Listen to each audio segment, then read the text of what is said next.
Hari ni Melu nak makan roti john dough dekat Cyber. Jom kita pergi beli. Ramai Dato'. Jom.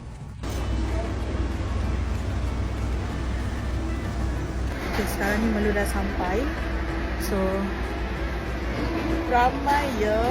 Sabarlah kita tunggu.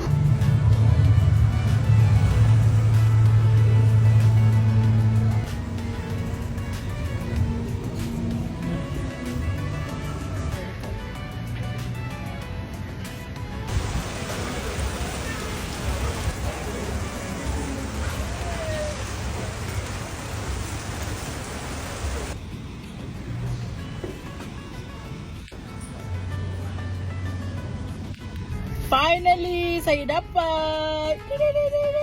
Ni adalah roti john daging. So, setelah 1 jam 15 minit beratur, inilah habuannya. Saya beli satu je sebab kalau beli banyak-banyak membazir. So, saya beli satu je, okay? So, let's go balik Shalom! Korang nak tak saya buat review juga roti john dough ni?